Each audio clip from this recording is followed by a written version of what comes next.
Hello Bio 2, we're continuing on with Chapter 27, or Section 2 with roundworms, and this is going to be one of the probably more disgusting sections because this is going to be which roundworms can cause the human disease. So what roundworms can actually cause disease inside of us?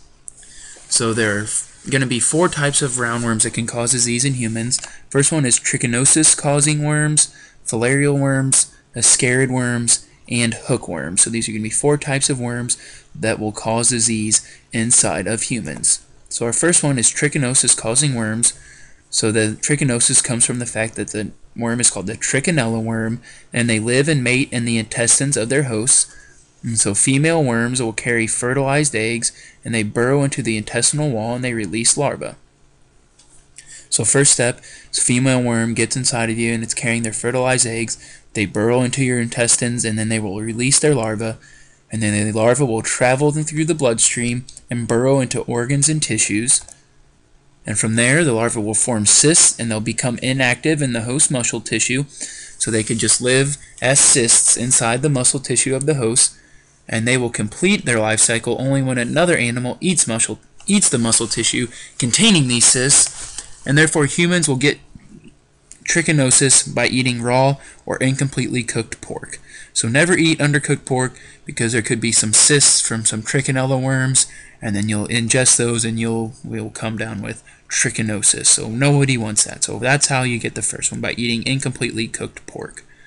So our next worms are filarial worms, and these are thread-like worms that live in the blood and lymph vessels of birds and mammals.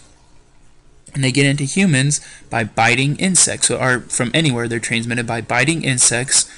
And large numbers of filarial worms may block the passage of fluids within lymph vessels and cause swelling. So if you get into your lymph nodes, and they could cause swelling there. So that's how you get filarial worms. Again, if you're bitten by some type of biting insect that has the worm inside of them, then the worm will come into you and you will see or feel the effects of the worm. So our next one is ascarid worms.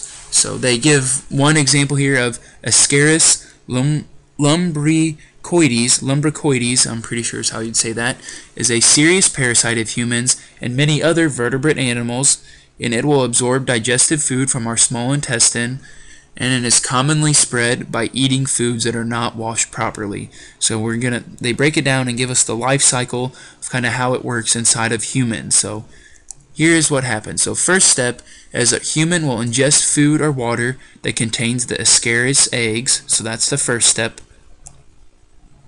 Then the eggs will travel to the small intestine and develop into larvae. So again, pointing to our small intestine there, that's step number 2. Step number 3, the larvae will enter our blood vessels and they're carried to our lungs, which you can see there, pointing to our lungs. So then the larvae will actually enter into our lungs. And then the larvae are coughed up, so we cough them up out of our lungs, and then we swallow them.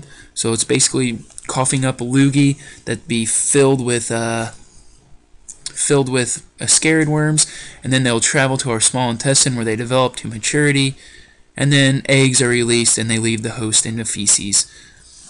And that says in faces where it should say in feces. There we go.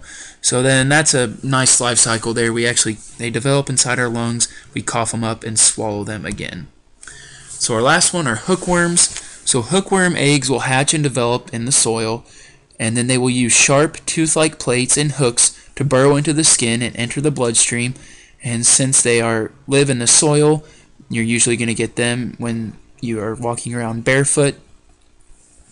And then the hookworms will travel through the blood of their host to the lungs and down to the intestines, and there they suck the host blood, causing weakness and poor growth. So hookworms are some pretty nasty things, as well as all these other worms. So that's it for our roundworms. Let me know if you have any questions.